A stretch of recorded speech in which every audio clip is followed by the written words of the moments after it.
और मुझे महान बनाने ही लगे हो तो अच्छे से मांग लो। आपको चलकर आना पड़ेगा मेरे पास।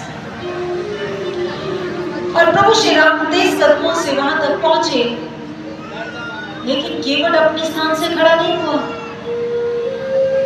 मन ही मन गदगद हो उठा, बड़ा प्रसन्न है, लेकिन उठकर प्रणाम नहीं करता। लक्ष्मण जी देख रहे हैं ये कैसा भक्त है प्रभु का।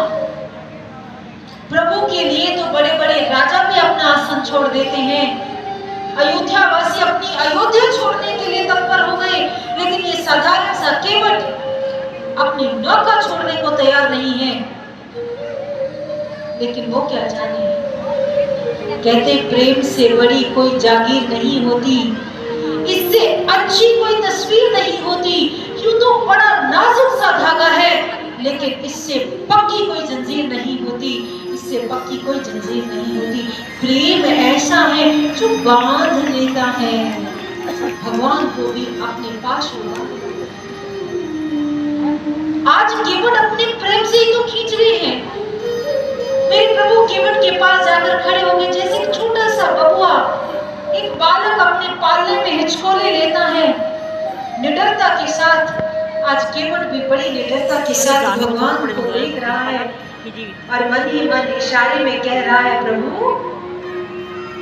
अगर मांगने ही आए हो तो अच्छे से मांग कर बताओ। और मेरे प्रभु तो भक्तों के लिए कुछ भी करने के लिए तैयार हो जाए।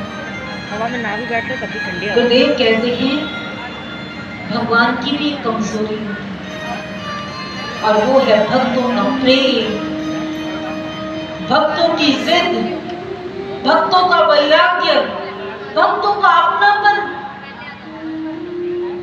वो इतने अपनेपन से, इतने प्रेम से प्रभु को खींच लेते हैं, बांध लेते हैं कि प्रभु आने के लिए विवश हो जाते हैं।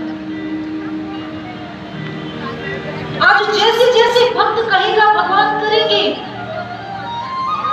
भगवान आगे आए, कहने लगे केवट महाराज हमें गंगा के उस पार जाना है, जल्दी से अपनी नौका में बिठाएं और हमें पार लगा दें, हमें पार लगा दें केवट महाराज, हमें पार लगा दें। केवट ने कहा अच्छा तो आप ये कह रहे हैं कि मैं आपको अपनी नौका में बिठाऊं और गंगा के बीच में बीचों बीच ले जाऊं और नौका समेत डूब जाऊं, मेरी तो हो जाएगी ना जय गंगा मैया की। मैं ऐसा नहीं करूंगा। प्रभु ने मुस्कुराते हुए कहा क्यों, क्या आपकी नौका मेरा भार नहीं सहन कर पाएगी? अरे नहीं नहीं, ऐसा कोनो बात नहीं है प्रभु, ऐसे तो मोटे मोटे तो सेठ इस पर बैठे हैं, ये कभी भी डूबी नहीं। लेकिन तुहार बात और है ना राजा राम, तुहार तो बात ही और है, क्योंकि मैं तुम्हारे मर्म को जानता हूँ।